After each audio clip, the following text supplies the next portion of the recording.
So fellas, this weekend when she says, hey, let's go see an empowering feminist character study directed by a woman and starring Jennifer Lopez and Constance Wu,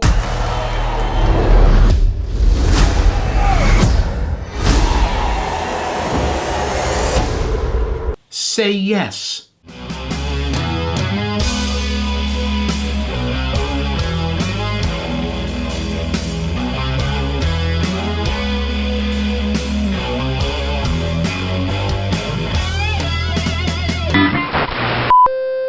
Alright, so Hustlers more or less sets out to be the Goodfellas of stripper movies, both in terms of its style, based on a true story format, true crime, you won't believe we did this shit, but we did this shit storyline, and frequent deployment of slow motion Steadicam tracking shot montage set to popular music. That's a pretty goddamn big swing, and while it doesn't exactly hit that particular backboard, because nothing is Goodfellas, that it gets close to its outsized ambitions is impressive in its own right. A sexy, compelling, fairly nuanced, dramatic, touching, and often unexpectedly thoughtful movie of a moment that marks another big win for Constance Wu, a career turning point for writer, director, and co-producer Lorene Scafaria, and a serious dramatic comeback for Jennifer Lopez. Inspired by a 2015 New Yorker magazine profile from Jessica Pressler and starting off in mid-2005, the film stars Constance Wu as a hardworking single woman struggling to connect as an exotic dancer in New York City who meets and forms an immediate strong platonic, or maybe more, fixation and soon mentor/best friendship with the club's enigmatic top dancer played by Jennifer Lopez as Ramona, who gives her a crash course not only in dancing and acrobatics, but also the psychological warfare of hustling big money from the club's scheming upscale Wall Street clientele. But when the 2008 financial crisis plunges the nation into economic chaos and replaces the girl's regular Wall Street customers with sexually coercive, low-spending creeps, Ramona hatches a new but profitable, but also more desperate plan, drugging rich guys with harmless, memory-wiping cocktails, emptying their bank accounts and counting on them to just assume they overspent while partying with strippers and to not report it for that reason. And while this works, what starts as a fast fix turns into a hard-to-quit, full-fledged criminal business empire that grows wildly beyond their control and ambition, souring the relationship between Ramona and Wu's Dorothy, aka Destiny, and speeding toward an ending that will surprise anyone who didn't read the article or see Goodfellas,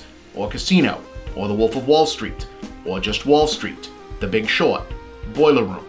Margin Call, Breaking Bad, Claws, Boardwalk Empire. You get the idea. Act 1 times a tough, Act 2 times a less tough, throw money and happy songs, record scratch, sad song. Act 3, oh no, I thought I'd get away with what every other single person who ever did this thought they'd get away with and didn't. But hey, have you ever noticed it's the system that really gets away with this stuff? Doesn't that make you think? But you know, the thing is, just like with underdog sports teams winning and Nazis losing wars and Avengers assembling and, you know, there are not technically rules against certain animals playing certain sports, the reason they keep telling this story is because it's a good story and it speaks to people. And in this case, it's speaking from a place we haven't really heard before. Yeah, we've seen working class and female-centric takes on the self-made criminal Goodfellas formula protagonist biopic plenty of times, but specific concept of exotic dancers and or sex workers who deceive money from clients is typically played with a condescending, judgmental moralism as characters are concerned, either as these weaponized tools of other criminals or as unfeeling psychopaths incapable of engendering sympathy as opposed to being nuanced, three-dimensional human beings